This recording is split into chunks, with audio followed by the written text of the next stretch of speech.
64 PG റാങ്കുകളുടെ ദീപപ്രഭയിൽ Pala saint Thomas college 2022-24 അധ്യയന വർഷത്തിൽ പഠനം പൂർത്തിയാക്കിയ വിദ്യാർത്ഥികളുടെ ഗ്രാജുവേഷൻ സെറിമണി ഗൗതിയം പ്ലാറ്റിനം കോളേജ് മാനേജരും പാലാ രൂപത മുഖ്യ വികാരി ജനറാളുമായ monsignor reverend doctor Joseph Thadathil ഉദ്ഘാടനം ചെയ്തു. മഹാത്മാഗാന്ധി യൂണിവേഴ്സിറ്റിയുടെ PG പരീക്ഷകളിൽ പാലാ സെന്റ് തോമസ് കോളേജ് പ്രഥമ റാങ്കുകൾ ഉൾപ്പെടെ 64 ഉന്നത റാങ്കുകൾ കരസ്ഥമാക്കി. 15 ബിരുദാനന്തര ബിരുദ കോഴ്സുകളിൽ നിന്നാണ് കോളേജിന് ഈ നേട്ടം സ്വന്തമായത്.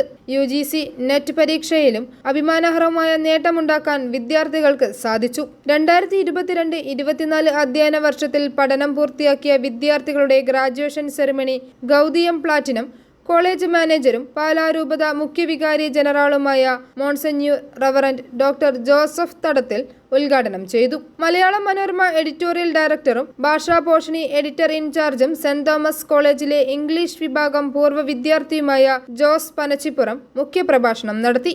നേടിയ അറിവുകളുടെ ദീപപ്രഭയിൽ കാലടികളേറെ പതിഞ്ഞ പാതകൾ വിട്ട് സഞ്ചരിച്ച് ജീവിത വിജയവും സമൂഹ നന്മയും നേടിയെടുക്കാൻ വിദ്യാർത്ഥികൾ പ്രതിജ്ഞാബദ്ധരാണെന്ന് അദ്ദേഹം അഭിപ്രായപ്പെട്ടു. പ്രിൻസിപ്പൽ ഡോക്ടർ സിബി ജെയിംസ് ആമുഖ പ്രഭാഷണം നിർവഹിച്ചു. സെന്റ് തോമസ് കോളേജിന്റെ മുൻ പ്രിൻസിപ്പലും ചൂണ്ടച്ചേരി SJCET ഡയറക്ടറുമായ professor doctor James John Mangalath വിദ്യാർത്ഥികൾക്ക് പ്രതിജ്ഞ ചൊല്ലിക്കൊടുത്തു.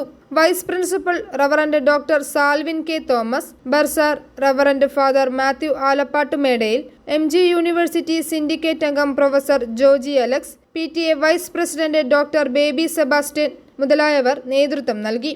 മികച്ച വിജയം കരസ്ഥമാക്കിയ വിദ്യാർത്ഥികൾക്കുള്ള വിവിധ എൻഡോവ്മെന്റുകളും സർട്ടിഫിക്കറ്റുകളും നൽകി. i4U news Pala.